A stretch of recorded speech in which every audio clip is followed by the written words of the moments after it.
नमस्कार। आज हम रॉबर्ट कियोसाकी की काफ़ी मशहूर किताब रिच डैड पुअर डैड इसके कुछ आइडियाज़ पर बात करेंगे। ये कियोसाकी के अपने बचपन की कहानी है, जहां उनके पास दो पिता जैसे लोग थे। एक तो उनके अपने पिता, जिन्हें वो पुअर डैड कहते हैं। वो पढ़े लिखे तो बहुत थे, पर पैसों को लेके हमेशा थोड़ी तंगी में रहते थे। और दूसरे थे उनके दोस्त के पिता, यानी रिच डैड। वो कम पढ़े लिखे थे, पर हाँ, आर्थिक रूप से बहुत सफल थे। तो चलिए आज इसी में थोड़ा और गहरे उतरते हैं, देखते हैं ये दो अलग अलग सोच हमें क्या सिखा सकती हैं। हाँ, और ये जो कॉन्ट्रास्ट है ना, यही इस किताब की जान है, मुझे लगता है। एक तरफ है वो परंपरागत रास्ता, भाई पढ़ो लिखो, अच्छी नौकरी पकड़ो, पैसे बचाओ, और दूसरी तरफ बिल्कुल एक अलग नजरिया, पैसे को देखने का, उसे संभालने का, उसे बढ़ाने का पूरा तरीका ही अलग है। बिल्कुल, ये पारंपरिक सोच को सीधी चुनौती है ना? हाँ, बिल्कुल। तो सबसे पहली बात जो दिमाग में आती है, और शायद सबसे जरूरी भी, वो है संपत्ति और देनदारी के बीच का फर्क। सुनने में लगता है बड़ा आसान है, एसेट और लायबिलिटी, हाँ, पर कियोसाकी से जैसे समझाते हैं, सही। संपत्ति वो चीज है जो आपकी जेब में पैसा डाले, मतलब जिससे इनकम आए, जैसे किराए की प्रॉपर्टी हो गई या कोई स्टॉक जिससे डिविडेंड मिले। सही।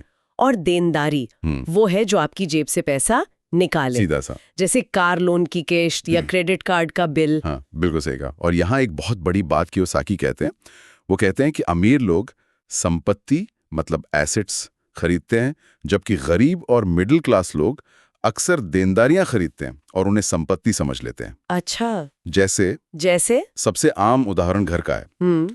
बहुत लोग मानते हैं कि उनका घर उनकी सबसे बड़ी संपत्ति है। हाँ। पर रिच डैड के नजरिए से अगर उस घर पर बड़ा लोन है, उसकी मेंटेनेंस में पैसा जा रहा है, तो वो असल में एक देनदारी ज्यादा है, जब तक वो आपको कमा कर ना दे। ओह, ये तो सोचने का नजरिया ही बदल देता है। हाँ, और यहीं से वो पैसिव इनकम यानी निष्क्रिय आय का आइडिया जुड़ता है। ऐसा पैसा कमाना जिसके लिए आपको लगातार खटना ना पड़े, संपत्ति आपके लिए पैसा कमाए। समझ गई। और इसी से जुड़ा दूसरा बड़ा विचार है कि हम सिर्फ पैसे के लिए काम न करें, बल्कि पैसे को अपने लिए काम पर लगाएं। मतलब सिर्फ महीने की तनख्वाह के इंतजार से आगे सोचना। बिल्कुल, ये सीधे सीधे जुड़ा है वित्तीय साक्षरता यानी फाइनेंशियल लिटरेसी की अहमियत से। रिच डैड का मानना था कि हमारे स्कूल कॉलेज हमें नौकरी करना सिखाते हैं, अच्छा प्रोफेशनल बनाते हैं, पर पैसा काम कैसे करता है ये अक्सर नहीं सिखाते।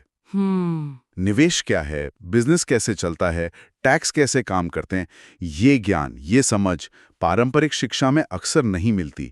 आप देखिए, पुअर डैड अकादमिक रूप से कितने सफल थे, पर पैसों के मामले में वो समझ नहीं थी। हाँ, ये बात तो है। किताब ये भी बताती है कि कैसे दो चीजें, डर और इच्छा, लोगों को पैसों का गुलाम बना देती हैं। जैसे नौकरी जाने का डर या बिल ना चुका पाने का डर, और दूसरी तरफ नई नई चीजें खरीदने की इच्छा, लालच। इसे वो रैट रेस कहते हैं, है ना? हाँ बिल्कुल, वो चूहे दौड़ने वाला चक्कर, उसी में फंसे रहते हैं लोग। और इसी डर से जुड़ा है जोखिम, मतलब रिस्क लेने का नजरिया।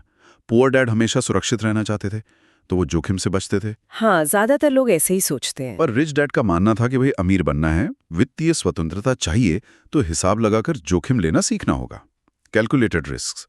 और सबसे दिलचस्प बात, वो असफलता को सीखने की प्रक्रिया का हिस्सा मानते थे।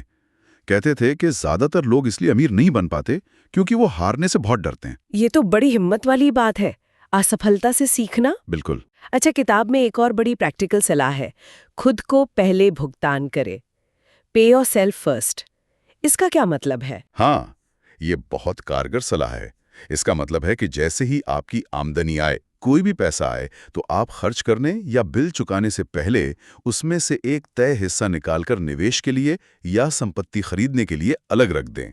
अच्छा, मतलब बचत या निवेश पहले, खर्चे बाद में। हाँ, ये अनुशासन बनाने में मदद करता है और इससे आप लगातार संपत्ति बनाते जाते हैं, भले ही शुरुआत में वो रकम छोटी क्यों ना हो। ये आपको एक निवेशक वाली सोच देता है, न कि सिर्फ खर्च करने वाले की। सही है। तो अगर हम इन सब बातों को समेटें तो निचोड़ क्या निकलता है?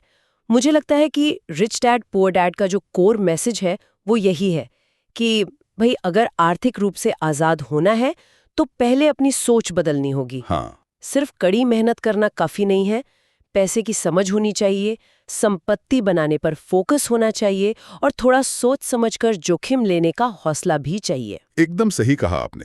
वित्तीय शिक्षा उतनी ही जरूरी है जितनी हमारी पारंपरिक पढ़ाई लिखाई।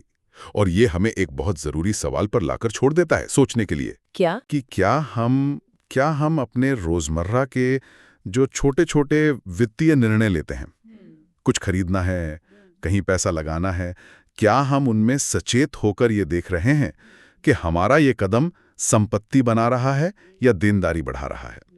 बस इसी सवाल पर सोचते हुए आज की बात खत्म करते हैं।